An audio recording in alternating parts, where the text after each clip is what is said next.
بسم اللہ الرحمن الرحیم، الحمد للہ والصلاة والسلام علی رسول اللہ۔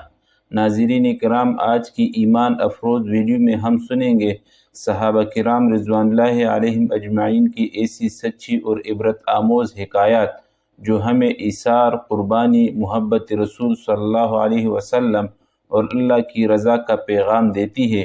یہ واقعات فضائل اعمال کی مشہور کتاب حکایات صحابہ سے لیے گئے ہیں۔ آئیے دل کی توجہ کے ساتھ سنتے ہیں یہ پر اثر واقعات۔ حضرت حمزہ رضی اللہ عنہ کا کفن۔ حضور اقدس صلی اللہ علیہ وسلم کے چچا حضرت حمزہ رضی اللہ عنہ غزوہ احد میں شہید ہو گئے اور بے درد کافروں نے آپ کے کان، ناک وغیرہ اعضاء کاٹ دیے اور سینہ چیر کر دل نکالا اور طرح طرح کے ظلم کیے۔ لڑائی کے ختم پر حضور اکرم صلی اللہ علیہ وسلم اور دوسرے صحابہ رضی اللہ عنہم شہیدوں کی لاشیں تلاش فرما کر ان کی تجہیز و تکفین کا انتظام فرما رہے تھے کہ حضرت حمزہ رضی اللہ عنہ کو اس حالت میں دیکھا۔ نہایت صدمہ ہوا اور ایک چادر سے ان کو ڈھانک دیا۔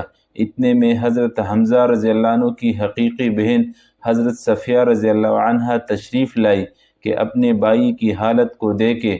حضور صلی اللہ علیہ وسلم نے اس خیال سے کہ آخر عورت ہے، ایسے ظلم و دیکھنے کا تحمل مشکل ہوگا، ان کے صاحبزادہ حضرت زبیر رضی اللہ عنہ سے ارشاد فرمایا کہ اپنی والدہ کو دیکھنے سے منع کرو۔ انہوں نے والدہ سے عرض کیا کہ حضور صلی اللہ علیہ وسلم نے دیکھنے کو منع فرما دیا۔ انہوں نے کہا کہ میں نے سنا ہے کہ میرے بھائی کے ناک، کان وغیرہ کاٹ دیے گئے، اللہ کے راستے میں یہ کون سی بڑی بات ہے؟ ہم اس پر راضی ہیں، میں اللہ سے ثواب کی امید رکھتی ہوں اور انشاءاللہ صبر کروں گی۔ حضرت زبیر رضی اللہ عنہ نے حضور صلی اللہ علیہ وسلم سے جا کر اس کلام کو ذکر کیا تو حضور صلی اللہ علیہ وسلم نے اس جواب کو سن کر دیکھنے کی اجازت عطا فرما دی۔ آ کر دیکھا، انا للہ پڑھی اور ان کے لیے استغفار اور دعا کی۔ ایک روایت میں ہے کہ غزوہ احد میں جہاں نعشیں رکھی ہوئی تھی، ایک عورت تیزی سے آ رہی تھی۔ حضور صلی اللہ علیہ وسلم نے فرمایا، دیکھو عورت کو روکو۔ حضرت زبیر رضی اللہ عنہ کہتے ہیں، میں نے پہچان لیا کہ میری والدہ ہے۔ میں جلدی سے روکنے کے لیے بڑھا مگر وہ قوی تھی۔ ایک گونسا میرے مارا اور کہا، پرے ہٹ۔ میں نے کہا کہ حضور صلی اللہ علیہ وسلم نے منع فرمایا ہے تو فوراً کھڑی ہو گئی۔ اس کے بعد 2 کپڑے نکالے اور فرمایا کہ میں اپنے بھائی کے کفن کے لیے لائی تھی کہ میں ان کے انتقال کی خبر سن چکی تھی، ان کپڑوں میں ان کو کفنا دینا۔ ہم لوگ وہ کپڑے لے کر حضرت حمزہ رضی اللہ عنہ کو کفنانے لگے تو برابر میں ایک انصاری شہید پڑے ہوئے تھے جن کا نام حضرت سہیل رضی اللہ عنہ تھا۔ ان کا بھی کفار نے ایسا ہی حال کر رکھا تھا جیسے حضرت حمزہ رضی اللہ عنہ کا تھا۔ ہمیں اس بات سے شرم آئی کہ حضرت حمزہ رضی اللہ عنہ کو 2 کپڑوں میں کفن دیا جائے اور انصاری کے پاس ایک بھی نہ ہو، اس لیے ہم نے دونوں کے لیے ایک ایک کپڑا تجویز کر دیا، مگر ایک کپڑا ان میں بڑا تھا، دوسرا چھوٹا، تو ہم نے قرعہ ڈالا کہ قرعہ میں جو کپڑا جن کے حصے میں آئے گا وہ ان کے کفن میں لگایا جائے۔ قرعہ میں بڑا کپڑا حضرت سہیل رضی اللہ عنہ کے حصے میں آیا اور چھوٹا حضرت حمزہ رضی اللہ عنہ کے حصے میں آیا، جو ان کے قد سے بھی کم تھا کہ اگر سر کو ڈھانکا جاتا تو پاؤں کھل جاتے اور پاؤں کی طرف کیا جاتا تو سر کھل جاتا۔ حضور اکرم صلی اللہ علیہ وسلم نے ارشاد فرمایا کہ سر کو کپڑے سے ڈھانک دو اور پاؤں پر پتے وغیرہ ڈال دو۔ ابن سعد کی روایت میں ہے کہ حضرت صفیہ رضی اللہ عنہا جب 2 کپڑے لے کر حضرت حمزہ رضی اللہ عنہ کی نعش پر پہنچی تو ان کے قریب ہی ایک انصاری اسی حال میں پڑے ہوئے تھے تو ایک ایک کپڑے میں دونوں کو کفن دیا گیا۔ حضرت حمزہ رضی اللہ عنہ کا کپڑا بڑا تھا۔ یہ روایت مختصر ہے اور خمیس کی روایت مفصل ہے۔ فائدہ: یہ 2 جہاں کے بادشاہ کے چچا کا کفن ہے، وہ بھی اس طرح کہ ایک عورت اپنی بھائی کے لیے 2 کپڑے دیتی ہے، اس میں یہ گوارا نہیں کہ دوسرا انصاری بے کفن رہے۔ ایک ایک کپڑا بانٹ دیا جاتا ہے اور پھر چھوٹا کپڑا اس شخص کے حصے میں آتا ہے جو کئی وجہ سے ترجیح کا استحقاق بھی رکھتا ہے۔ غریب پروری اور مساوات کے دعوے دار اگر اپنی دعووں میں سچے ہیں تو ان پاک ہستیوں کا اتباع کرے جو کہہ کر نہیں بلکہ کر کر دکھلا گئے۔ ہم لوگوں کو اپنے لیے ان کا پیرو کہنا بھی شرم کی بات ہے۔ بکرے کی سری کا چکر کاٹ کر واپس آنا۔ حضرت ابن عمر رضی اللہ عنہما فرماتے ہیں کہ ایک صحابی رضی اللہ عنہ کو کسی شخص نے بکری کے سری ہدیے کے طور پر دی۔ انہوں نے فرمایا کہ میری فلاں ساتھی زیادہ ضرورت مند ہے، کنبہ والے ہیں اور ان کے گھر والے زیادہ محتاج ہے، اس لیے ان کے پاس بھیج دی۔ ان کو ایک تیسرے صاحب کے متعلق یہی خیال پیدا ہوا اور ان کے پاس بھیج دی۔ غرض اسی طرح 7 گھروں میں پھر کر وہ سری سب سے پہلے صحابی رضی اللہ عنہ کے گھر لوٹ آئی۔ فائدہ: اس قصے سے ان حضرات کا عام طور سے محتاج اور ضرورت مند ہونا بھی معلوم ہوتا ہے، اور یہ بھی کہ ہر شخص کو دوسرے کی ضرورت پر اپنے سے مقدم معلوم ہوتی تھی۔ حضرت عمر رضی اللہ عنہ کا اپنی بیوی کو زچگی میں لے جانا۔ امیر المؤمنین حضرت عمر رضی اللہ عنہ اپنے خلافت کے زمانے میں بسا اوقات رات کو چوکیدارہ کے طور پر شہر کی حفاظت بھی فرمایا کرتے تھے۔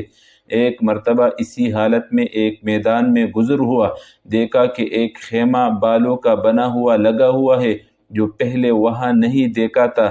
اس کے قریب پہنچے تو دیکھا کہ ایک صاحب وہاں بیٹھے ہوئے ہیں اور خیمے سے کچھ کراہنے کی آواز آ رہی ہے۔ سلام کر کے ان صاحب کے پاس بیٹھ گئے اور دریافت کیا کہ تم کون ہو؟ انہوں نے کہا ایک مسافر ہوں، جنگل کا رہنے والا ہوں، امیر المؤمنین کے سامنے کچھ اپنی ضرورت پیش کر کے مدد چاہنے کے واسطے آیا ہوں۔ دریافت فرمایا کہ یہ خیمہ میں سے آواز کیسی آ رہی ہے؟ ان صاحب نے کہا میاں جاؤ اپنا کام کرو۔ آپ نے اصرار فرمایا کہ نہیں، بتا دو، کچھ تکلیف کی آواز ہے۔ ان صاحب نے کہا کہ عورت کی ولادت کا وقت قریب ہے، درد ذہ ہو رہا ہے۔ آپ رضی اللہ عنہ نے دریافت فرمایا کہ کوئی دوسری عورت بھی پاس ہے؟ انہوں نے کہا کوئی نہیں۔ آپ رضی اللہ عنہ وہاں سے اٹھے اور مکان تشریف لے گئے اور اپنی بیوی حضرت ام کلثوم رضی اللہ عنہا سے فرمایا کہ ایک بڑے ثواب کی چیز مقدر سے تمہارے لیے آئی ہے۔ انہوں نے پوچھا کیا ہے؟ آپ رضی اللہ عنہ نے فرمایا ایک گاؤں کی رہنے والی بیچاری تنہا ہے، اس کو درد ذہ ہو رہا ہے۔ انہوں نے ارشاد فرمایا ہاں ہاں، تمہاری صلاح ہو تو میں تیار ہوں، اور کیوں نہ تیار ہوتی کہ یہ بھی آخر حضرت سیدہ فاطمہ رضی اللہ عنہا کی ہی صاحبزادی تھی۔ حضرت عمر رضی اللہ عنہ نے فرمایا کہ ولادت کے واسطے جن چیزوں کی ضرورت پڑتی ہو، تیل گودڑ وغیرہ لے لو، اور ایک ہانڈی اور کچھ گھی اور دانے وغیرہ بھی ساتھ لے لو۔ وہ لے کر چلی۔ حضرت عمر رضی اللہ عنہ خود پیچھے پیچھے ہو لیے۔ وہاں پہنچ کر حضرت ام کلثوم رضی اللہ عنہا تو خیمے میں چلی گئی، اور آپ رضی اللہ عنہ نے آگ جلا کر اس ہانڈی میں دانے ابالے، گھی ڈالا، اتنے میں ولادت سے فراغت ہو گئی۔ اندر سے حضرت ام کلثوم رضی اللہ عنہا نے آواز دے کر عرض کیا امیر المؤمنین، اپنے دوست کو لڑکا پیدا ہونے کی بشارت دیجیے۔ امیر المؤمنین کا لفظ جب ان صاحب کے کان میں پڑا تو وہ بڑے گھبرائے۔ آپ رضی اللہ عنہ نے فرمایا گھبرانے کی بات نہیں، وہ ہانڈی خیمے کے پاس رکھ دی کہ اس عورت کو بھی کچھ کھلا دے۔ حضرت ام کلثوم رضی اللہ عنہا نے اس کو کھلایا، اس کے بعد ہانڈی باہر دے دی۔ حضرت عمر رضی اللہ عنہ نے اس بدو سے کہا کہ لو تم بھی کھاؤ، رات بھر تمہاری جاگنے میں گزر گئی۔ اس کے بعد اہلیہ کو ساتھ لے کر گھر تشریف لے آئے اور ان صاحب سے فرمایا کہ کل آنا، تمہارے لیے انتظام کر دیا جائے گا۔ فائدہ: ہمارے زمانے کا کوئی بادشاہ یا رئیس نہیں، کوئی معمولی حیثیت کا مالدار بھی ایسا ہے جو غریب کی ضرورت میں مسافر کی مدد کے واسطے اس طرح بیوی کو رات کو جنگل میں لے جائے اور خود اپنے آپ چولہا دھوں کر پکائے۔ مالدار کو چھوڑیے، کوئی دیندار بھی ایسا کرتا ہے؟ سوچنا چاہیے کہ جن کے ہم نام لیوا ہے اور ان جیسی برکات کی ہر بات میں امید رکھتے ہیں، کوئی کام بھی ہم ان جیسا کر لیتے ہیں۔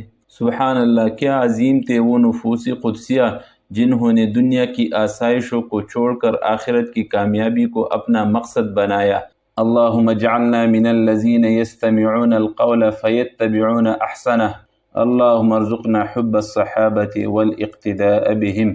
اے اللہ، ہمیں بھی اپنے نیک بندوں کے نقش قدم پر چلنے کی توفیق عطا فرما۔ اے اللہ، ہمیں صحابہ کرام رضی اللہ عنہم کی محبت اور ان کی پیروی نصیب فرما۔